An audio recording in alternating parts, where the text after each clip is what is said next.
Welcome to the Deep Dive, the show that cuts through the noise and delivers the essential insights you need to be truly well informed.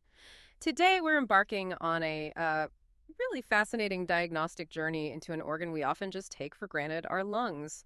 These incredible powerhouses are not only vital for life, but they're also, well, capable of presenting an astonishing array of conditions. Some are surprisingly subtle, some are immediately obvious. So, for you, our mission today is to explore this complex landscape of lung related issues. We'll navigate everything from those tiny incidental findings that might just pop up on a scan, all the way to serious life altering diseases. We'll highlight how even seemingly small details can be crucial indicators, giving you a clearer, more engaging understanding of how these lung issues manifest and how they're ultimately diagnosed. We've meticulously gone through a stack of detailed sources covering all these different conditions, so let's jump right into this deep dive. Yeah, what's truly remarkable about the lungs is just the sheer variety of ways issues can present themselves. It could be something you'd never even notice, or, it could be a life-threatening emergency. We're going to start with those often mysterious small spots that sometimes appear on imaging. Okay, let's unpack those. When we talk about a solitary pulmonary nodule, or SPN, hmm what exactly are we looking at? Right, so imagine a single distinct spot, almost like a tiny pebble, like you said, that's less than 30 millimeters in size. And it has to be completely surrounded by healthy lung tissue. 30 millimeters, that's the cutoff. That's the key number. The minute it crosses that 30 millimeter threshold, it's actually considered a mass. Ah, okay. And right from the start, that designation, mass, indicates a higher chance of it being malignant. Gotcha. But for the SPNs, the smaller ones, are they usually dangerous? That's a crucial distinction, and it's important to remember that most of these SPNs are actually benign. Really? Most? Yeah. The most common cause, accounting for over 75% of all benign nodules, are what we call infectious granulomas. Granulomas? Like old scars? Kind of. Think of them as tiny walled-off pockets the body forms to contain an old infection, like remnants from past exposure to mycobacteria, which causes tuberculosis, or maybe fungal infections like histoplasmosis, coccidioid mycosis. Okay. But, and this is important, they can also be benign or malignant tumors. That includes actual lung cancer, or even a metastasis, meaning cancer that spread from somewhere else in the body. So it sounds like identifying these nodules is a real diagnostic tightrope walk. You find one, but it could be nothing, or it could be serious. Exactly. What are the key indicators then that really make a doctor sit up and take notice? And maybe, what's the biggest misconception people have about these spots in their lungs? Yeah, you've hit on a crucial point there. The biggest misconception is probably that any nodule automatically equals cancer, which, like we said, just isn't true for most of them. Right. But when we do worry, the factors that significantly increase the risk of malignancy include, well, a spiculated appearance. That means it has fuzzy or spiky edges, not smooth. Okay, spiky is bad. Generally, yeah. Also, larger size, typically over 2 centimeters, irregular borders, calcification that's kind of uneven or patchy, and if it's located in the upper lobe of the lung. Interesting. Upper lobe specifically. Often, yeah. Other risk factors are age over 40, being a smoker, being female, an enlarging lesion over time, having pre-existing emphysema, a history of asbestos exposure, or an abnormal PT scan. All those point towards higher risk. And on the flip side, what characteristics make us breathe a little easier about an SPN? What suggests it's likely benign? Right, so if the nodule has well-circumscribed, smooth borders, if it's small, say under 1 centimeter, if it shows dense, uniform calcification, Hmm. like it's fully hardened. Okay. If the patient is under 30 years old and a non-smoker, if the nodule hasn't changed in size over time on repeat scans, or if a CT scan shows low metabolic activity, these factors all significantly decrease the risk of malignancy. So once an SPN is found, maybe on an X-ray by chance, Okay. what's the typical diagnostic path? How do doctors figure out that likelihood? Usually, yeah, a chest x-ray might be the first time it's seen, often incidentally. But the preferred initial imaging to really determine the likelihood of malignancy is a CT of the chest, usually without contrast initially. CT gives a better look. Much better detail, yes. Sometimes a PET scan might be used as a follow-up. That assesses the nodule's metabolic activity because cancerous cells tend to be more metabolically active. They use more sugar. Okay, that makes sense. And then, once that probability of malignancy is assessed low, intermediate, high, what are the different management strategies? It depends on that probability. For a low probability of malignancy, the approach is often active surveillance. Just watch and wait. Essentially, yeah. We monitor it with repeat scans, usually CTs, over a period of time to watch for any changes, like growth. An intermediate? If it's an intermediate probability, the next step might be a biopsy. If the lesion is centrally located, maybe a bronchoscopy where they go down the airway with a camera. If it's more peripheral, out near the edge of the lung, then a transthoracic needle aspiration might be done. That's a biopsy through the chest wall using CT guidance. And high probability?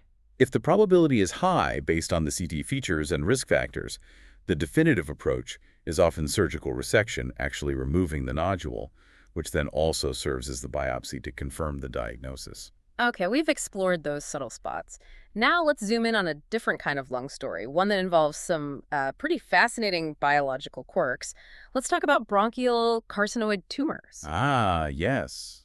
Carcinoids. The term carcinoid itself sounds quite specific. Does it refer to a particular set of symptoms or effects these tumors can have beyond just their physical presence? It absolutely does. These are pretty rare neuroendocrine tumors. Neuroendocrine, so nerve and hormone related. Exactly. They arise from cells that have characteristics of both nerve cells and hormone-producing endocrine cells. They're typically characterized by their slow growth, a low tendency for metastasis, or spreading. Okay, slow growing is good. Generally, yes. And they're usually well differentiated, meaning their cells still look quite a bit like normal cells. Yeah.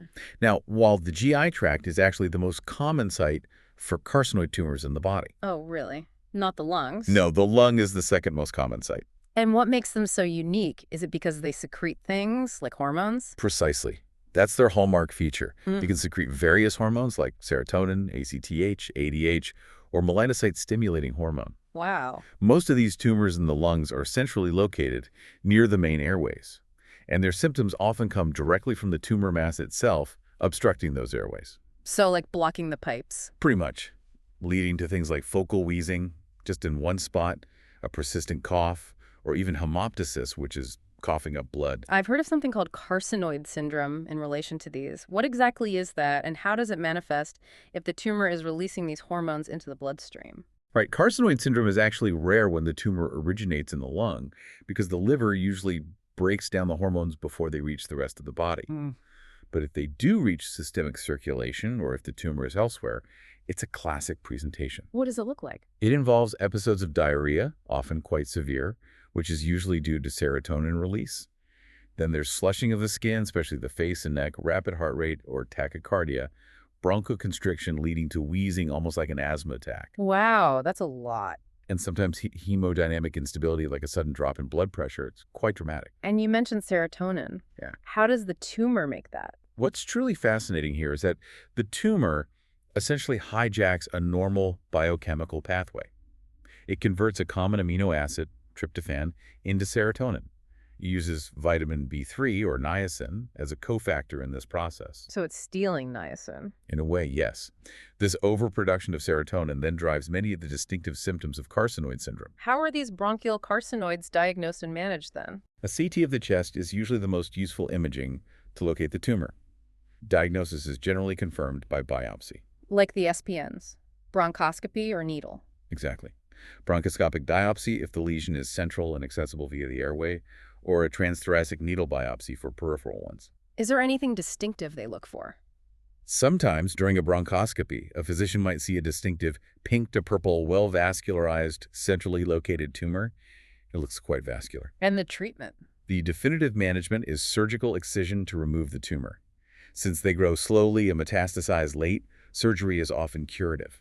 What about managing the symptoms, like that carcinoid syndrome? Yeah, for managing symptoms, especially from hormone secretion, a medication called octreotide can be really useful. It mimics a natural hormone and helps decrease that tumor hormone release. Okay, interesting.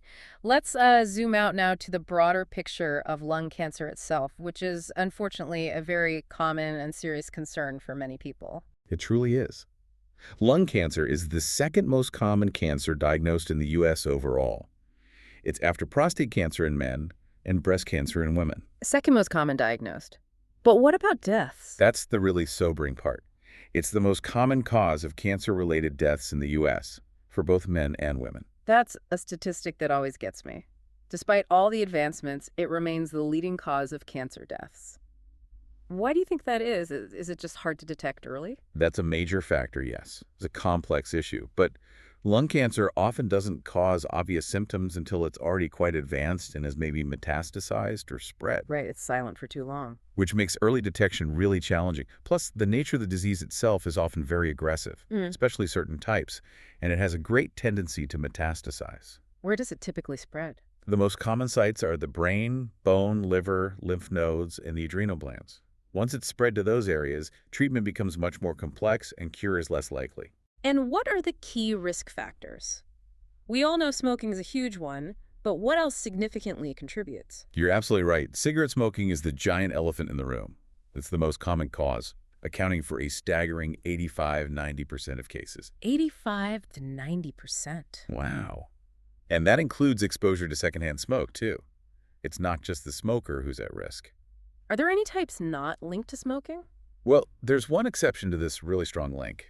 A specific type of adenocarcinoma, the lipidic pattern, which we can talk more about. But for most lung cancer, smoking is the main driver. What else? Asbestosis, which is lung disease caused by inhaling asbestos fibers, is the second most common cause. And it's really vital to note that asbestosis and smoking have a synergistic effect. Meaning they multiply the risk. Exactly. The risk is much, much higher when you combine them than either factor alone. It's a dangerous combination. What other factors? Exposure to radon gas, which can accumulate in homes, a history of idiopathic pulmonary fibrosis, tuberculosis, COPD, and certain genetic susceptibilities can also increase risk. Given those significant risks, especially smoking, is there a recommended screening protocol for lung cancer? Similar to, say, mammograms for breast cancer? Yes, there is, and it's a very important one, though perhaps not as widely known or utilized yet. What are the recommendations? The U.S. Preventive Services Task Force recommends annual low-dose CT screening, that's LDCT, for individuals aged 50 to 80. Okay, 50 to 80, who qualifies within that range? They need to have at least a 20-pack year smoking history. Can you clarify pack year? Sure, a pack year is smoking 1 pack of cigarettes per day for 1 year. So 20 pack years could be 1 pack a day for 20 years, or 2 packs a day for 10 years, and so on. Got it. And they also need to be either current smokers or have quit within the past 15 years. Okay, so recent former smokers too. When should screening stop? The screening should be discontinued once a person hasn't smoked for 15 years, Hmm. or if they develop a health condition that substantially limits their life expectancy or their ability or willingness to undergo curative lung surgery if cancer were found. Right, makes sense. Now, lung cancer isn't just one monolithic disease, is it? There are different types. That's absolutely correct. Broadly, they're categorized into non-small cell lung cancer, or NSCLC, and small cell lung cancer, SCLC. Let's start by breaking down non-small cell lung cancer, NSCLC. That's the more common category. Yes, NSCLC accounts for the majority of lung cancers, about 85%. It typically comprises 3 main subtypes: adenocarcinoma, squamous cell carcinoma, and large cell carcinoma. And how are these generally treated? These types are generally treated with surgical resection if the cancer is localized and hasn't spread. Surgery offers the best chance for a cure in early stages. Okay, let's take them one by one. First, adenocarcinoma. What makes this type distinctive? Adenocarcinoma is actually the most common primary lung cancer overall. It makes up about 50% of all lung cancer cases. Half of all cases. Wow. Yeah, it's the most prevalent type we see, whether in smokers, women, men, and importantly, it's also the most common type found in non-smokers. Ah, so that's the one less tied to smoking. Relatively speaking, yes, though smoking still increases the risk significantly. It arises from the bronchial mucosal glands, the mucus-producing glands in the airways. Are there specific genetic links? Yes, common gene mutations associated with adenocarcinoma, which can sometimes guide targeted therapies, include KRAS, EGFR, and ALK mutations. Testing for these is now standard practice. And you mentioned a specific subtype earlier, the lipidic pattern, with a better prognosis. Yes, the lipidic pattern. It used to be called bronchial alveolar carcinoma, or BAC. It's a rare, low-grade subtype with a more favorable prognosis compared to other adenocarcinomas. What's different about how it grows? Its key characteristic is its non-invasive growth pattern. The tumor cells grow along the intact alveolar septae, the walls of the air sacs. Imagine them spreading out thinly, kind of like ivy growing along a trellis, without actually destroying the underlying structure initially. Interesting visual. This unique growth pattern gives it the best prognosis among lung cancers generally. Classically, it can present with a surprisingly large amount of foamy sputum. And on scans, it might show up as an interstitial lung pattern, like a widespread, hazy, web-like appearance. Where is it usually found? Typically, it's found in the periphery, the outer parts of the lungs, on chest radiographs or CTs. Diagnosis is often made by CT-guided biopsy, which reveals characteristic gland formation and mucin production by the tumor cells. And management. Still surgery.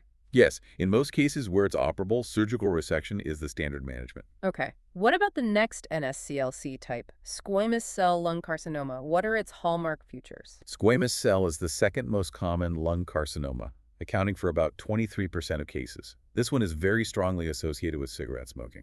More so than adenocarcinoma. Definitely. It arises from the epithelial cells lining the larger, more central airways, the proximal tracheobronchial epithelium. Because of this location, it often presents as an intraluminal mass, meaning it grows into the airway lumen itself. Is there an easy way to remember its typical features? There's a helpful mnemonic, CCCP, CCCP. that stands for, typically centrally located. Associated with cavitary lesions, these are hollowed-out areas within the tumor due to central necrosis or cell death. Often causes calcium issues, specifically hypercalcemia, because the tumor can secrete a substance similar to parathyroid hormone. Ah, messing with calcium levels. Exactly. And it can lead to Pancoast syndrome, which we'll discuss more later if it occurs at the top of the lung. Okay, CCCP, central cavitary calcium Pancoast. How is it typically diagnosed given that central location? Diagnosis can sometimes involve sputum cytology, where cells coughed up in phlegm are examined under a microscope. If positive, it's highly specific, but it's not always sensitive, meaning it can miss the cancer, especially if the lesion isn't actively shedding cells into the airway. So not foolproof. No. Fiber optic bronchoscopy is often very useful for directly visualizing these central lesions and taking biopsies. And what do they see on the biopsy? The biopsy reveals specific cellular features like keratinization, where the tumor cells produce keratin, a tough protein like in skin cells or structures called intercellular desmosomes, which are like strong little rivets holding the cells together. These are hallmarks of squamous differentiation. Got it. And the third main type of NSCLC, large cell carcinoma, what sets that one apart? Large cell carcinoma is somewhat of a diagnosis by exclusion. It's defined as a malignant epithelial neoplasm, basically, a cancer originating from surface lining cells that lacks the specific differentiation features we see in adenocarcinoma or squamous cell carcinoma under the microscope. So it doesn't look like the others. Right. If it doesn't clearly show gland formation like adeno or keratinization like squamous, Yeah. it might get classified as large cell. It's also highly associated with smoking. And how does it typically present? Classically, it presents as a large peripheral mass, often with prominent necrosis, meaning a significant portion of the tumor is dead tissue. And unfortunately, it's generally associated with a poor prognosis due to its aggressive nature and often undifferentiated features. Okay, that covers the non-small cell types. Now let's turn to small cell lung cancer, or SCLC. It's often talked about as being particularly aggressive. What gives it that reputation? It definitely lives up to that reputation, unfortunately. SCLC is an exceptionally aggressive type of lung cancer. It's well known for its tendency towards early metastasis. Meaning it spreads quickly. Very quickly, yes. It often spreads widely throughout the body, sometimes even before the primary lung tumor causes significant symptoms or is even detected. It comprises about 15% of all lung cancers. Is it also linked to smoking? Absolutely. It has the strongest association with cigarette smoking of all lung cancer types. It's extremely rare in people who have never smoked. It's also more common in men. Genetically, it's often associated with mutations in the MYC gene. What makes it so distinct from the NSCLC types, besides the rapid spread? What really makes it distinct, apart from its rapid growth, is its propensity for widespread systemic effects, often through something we call paraneoplastic syndromes. Okay, so beyond the general cancer symptoms like cough, dyspnea, weight loss, you're saying SCLC has a strong link to these paraneoplastic syndromes. What exactly are those? Right. Paraneoplastic manifestations are really fascinating and sometimes quite perplexing clinically. They're a set of systemic symptoms or signs that arise not from the local effect of the tumor itself. Like, it's not just about the tumor pressing on something nearby. So it's not the physical tumor causing the problem directly? Not directly, no. Instead, it's because the tumor itself is releasing hormones or other signaling molecules, called cytokines, into the bloodstream, Or sometimes it's due to an immune response the body mounts against the tumor, which then cross-reacts with normal tissues. That's quite a twist. The tumor is affecting the body in ways beyond just its physical presence. Exactly. It's like the tumor is sending out these signals or triggering these responses that influence distant parts of the body in often unexpected ways. And you said SCLC is particularly linked to these. Why this type specifically? Yes. Small cell lung carcinoma is actually the most common solid tumor to present with paraneoplastic syndromes. Why? It's thought to happen because the cells that give rise to SCLC originate from or share characteristics with neuroendocrine cells in the lung lining. These cells normally have some role in hormone production. Ah, so the cancer cells retain that ability. Precisely. They retain some of that machinery, leading to the ectopic, meaning out-of-place production of hormones or other biologically active substances that then circulate and can wreak havoc throughout the body. That makes sense. What are some of the key examples of these syndromes we might see with SCLC? Some really important ones to know and ones strongly associated with SCLC include superior vena cava syndrome, or SVC syndrome. Also, SIADH, which stands for Syndrome of Inappropriate Antidiuretic Hormone Secretion, leading to hyponatremia or low sodium in the blood. Low sodium? Cushing syndrome, caused by the tumor producing ACTH ectopically. Yeah. And Lambert-Eaton myasthenic syndrome, or LEMS, which causes muscle weakness. Let's break down some of those specific syndromes, starting with superior vena cava, or SVC syndrome. What causes it, and what does it look like clinically? Right. SVC syndrome is caused by partial or complete extrinsic obstruction, meaning something pressing from the outside on the superior vena cava. That's the big vein bringing blood back from the upper body. Exactly. It drains blood from your head, neck, and upper limbs back to the heart. And as we mentioned, small cell bronchogenic carcinoma is the most common tumor-related cause because these tumors often arise centrally and can grow near and compress or even invade this vital vein. What are the symptoms? How would someone know? Patients typically present with swelling or edema in the face, neck, or upper extremities. They might notice their rings feel tight or their shirt collar feels snug. Also, facial plethora, that's a kind of reddish-blue, flushed appearance of the face due to the congested veins. Sounds uncomfortable. It can be. Chest pain is also common, and respiratory symptoms with dyspnea or shortness of breath being the most common complaint. What would a doctor see? On physical exam, you'll often clearly see dilated and prominent veins in the neck and across the upper chest wall. How's it diagnosed and managed? A chest radiograph might show a mass near the SVC. However, a contrast-enhanced CT scan is much better for visualizing the clot or compression and assessing the degree and location of the obstruction. Crucially, a histologic diagnosis figuring out what type of tumor it is required before starting specific anti-tumor therapy, because the treatment depends heavily on the underlying cause. Is it an emergency? If symptoms are severe or rapidly progressing, it can be. For life-threatening symptoms, immediate stabilization is needed, and sometimes endovenous intervention, like placing a stent to open up the vein or removing a clot, might be necessary even before the final cancer diagnosis is known. Okay. Next up, Lambert-Eaton myasthenic syndrome, or LEMS. You said it causes muscle weakness. What's happening on a cellular level here? LEMS involves a fascinating autoimmune misstep.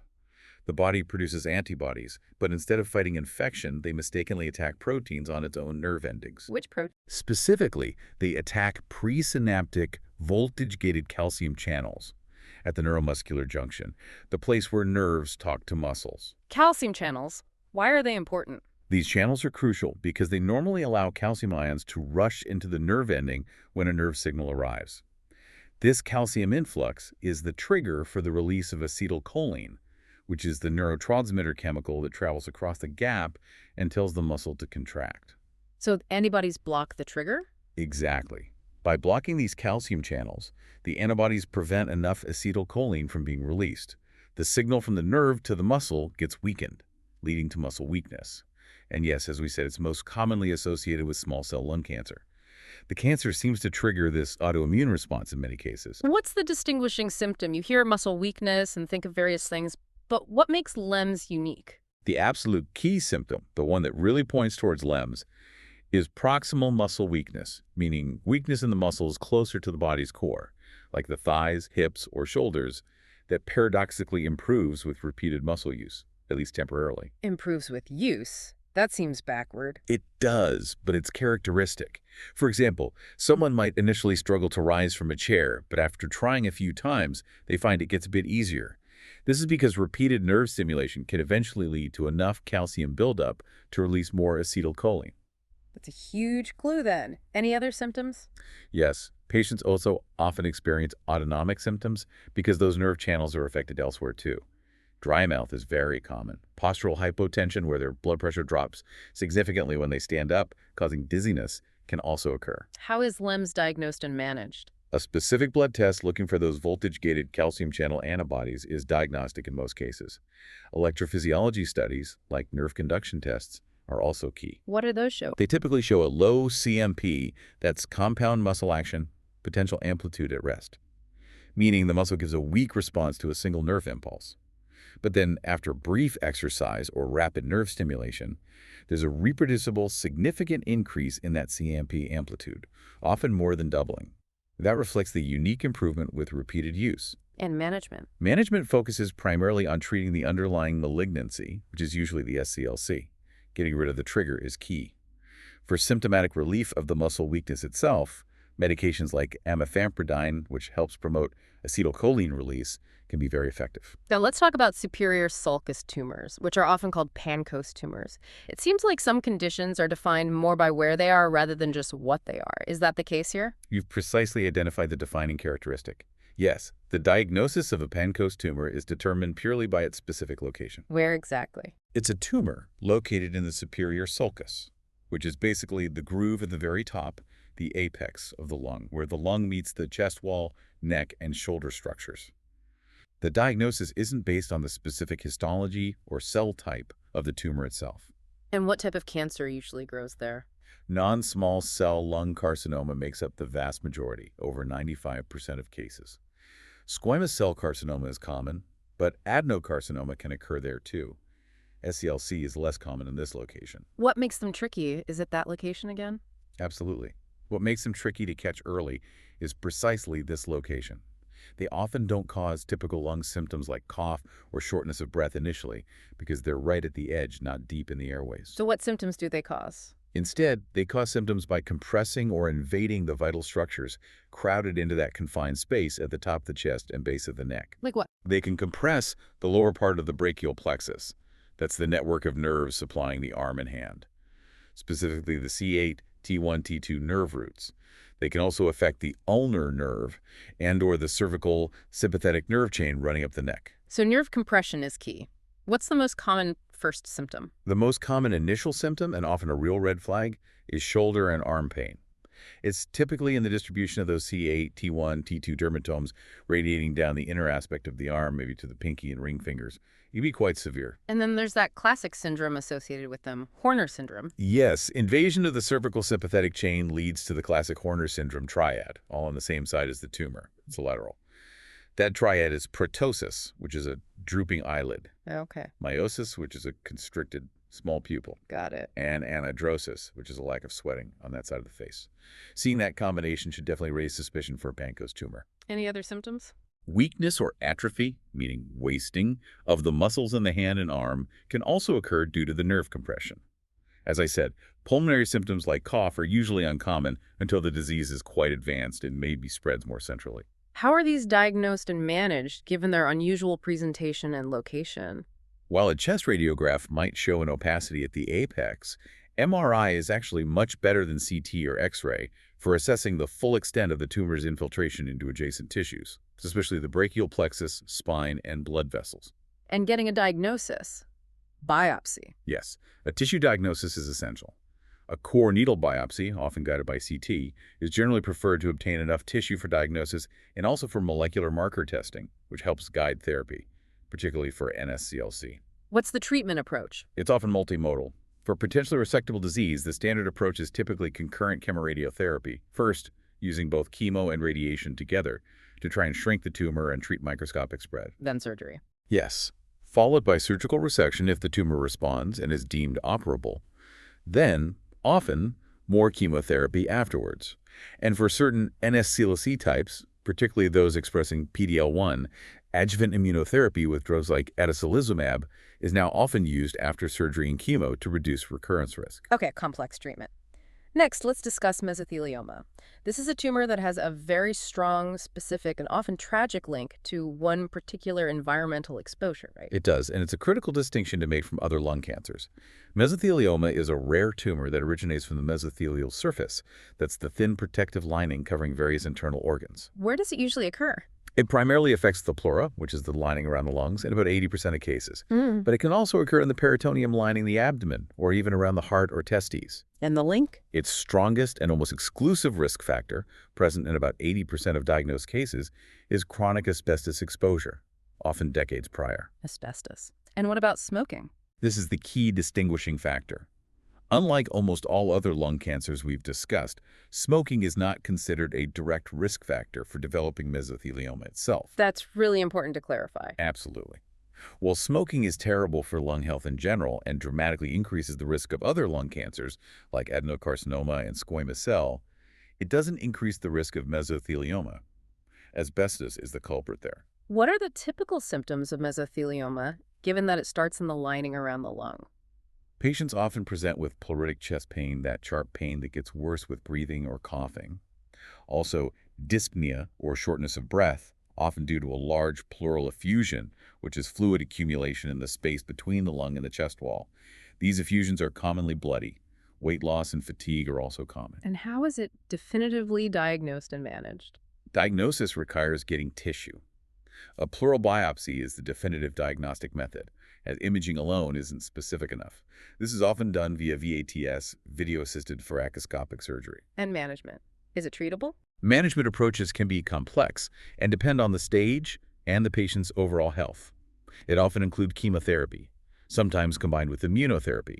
In select cases, aggressive surgery to remove the tumor and affected lining, pleurectomy decortication or extrapleural pneumonectomy, might be considered, sometimes along with radiation therapy. Unfortunately, it remains a very difficult cancer to treat effectively long-term. Okay. Finally, let's shift gears completely and talk about a very acute lung challenge. Foreign body aspiration. So the old saying, don't play with your food, really does have a serious medical basis, especially for little kids. It absolutely does. Yeah. This involves an aerodigestive foreign body, basically, something inhaled into the airway that shouldn't be there, causing varying degrees of airway obstruction. Who is most commonly affected? It's particularly common in children, with a peak or mean age of around 2 years old. Why that age? Often it's because their molars, their back-grinding teeth, are still developing, making it hard for them to chew food properly. They also explore the world with their mouths and might not have a fully coordinated swallowing reflex yet. What kinds of things get aspirated? Peanuts are, remarkably, the most commonly aspirated foreign body in many studies. But other items include food particles like seeds, nuts, hot dogs, grapes. Also small objects like coins, parts of toys, pen caps, and even pieces of balloons. What are the potential severities and complications? Is it always obvious? It can range from mild to life-threatening. The main cause of death from a severe, complete obstruction is hypoxic ischemic brain injury, brain damage from lack of oxygen. And if it's not a complete blockage? Complications can include developing post-obstructive pneumonia, a lung abscess, or even long-term damage to the airways called bronchiectasis if the object stays lodged for a while. You often hear it gets stuck on one side more than the other. Why is that? Yes. What's often observed, and it makes perfect sense once you understand the airway anatomy, is that the foreign body is most commonly found lodged in the airways of the right lung. Why the right side? It's because the right main bronchus, the main air pipe branching off the windpipe to the right lung, is generally wider, more vertical. It angles downwards less sharply than the left, and it's also slightly shorter than the left main bronchus. So it's like a straighter, wider shot down. Exactly. Gravity and momentum make it an easier path for an inhaled object to take.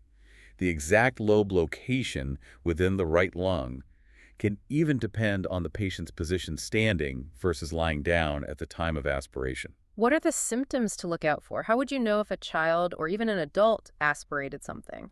Symptoms can really range. Someone might be completely asymptomatic initially, especially if the object is small and doesn't cause significant obstruction. Or there could be a sudden onset of choking, forceful coughing, gagging, and dyspnea or wheezing. So it can be subtle or dramatic. Very much so. On physical exam, a doctor might hear localized wheezing or asymmetric breath sounds, meaning air movement isn't equal in both lungs because one side is partially blocked. But importantly, the physical exam can also be completely normal, even if an object is there. What about imaging?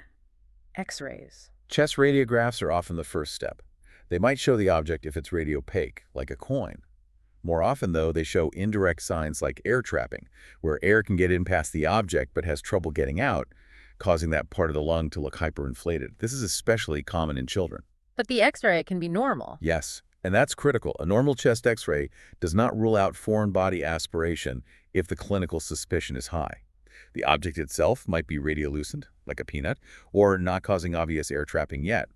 A CT chest might sometimes be indicated for symptomatic patients if X-rays are negative, but suspicion remains high.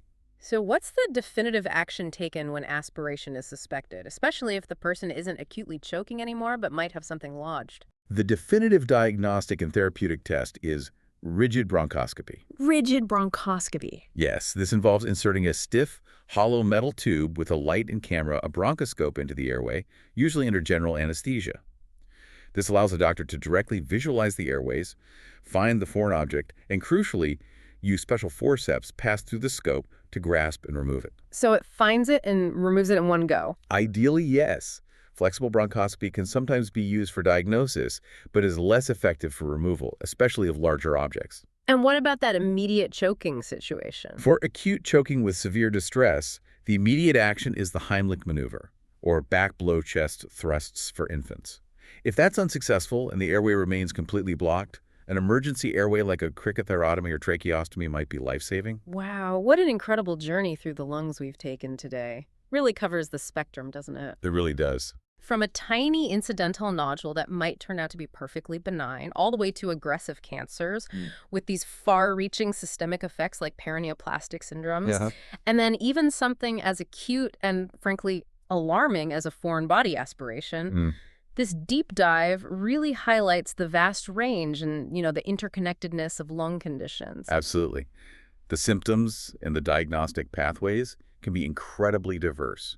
It really requires nuanced observation and a solid understanding of all the subtle clues the body can provide. It truly underscores the profound complexity of the human body, doesn't it? And the critical importance of actually paying attention to those signals. It does. Understanding these different manifestations, these different diagnostic journeys, it helps us appreciate just how intricately our systems are connected, and how a seemingly isolated symptom can often be part of a much larger picture unfolding inside. So what does this all mean for you, our listener? Well, perhaps it's a powerful reminder that your body has these incredibly intricate signaling systems. And sometimes a seemingly minor or fleeting symptom could actually be a crucial clue, maybe the first hint, of a much deeper story that's waiting to be uncovered. It prompts you to consider the power of nuanced observation in your own health, and maybe in understanding the health of those around you. Because sometimes, truly, the smallest detail holds the biggest answer,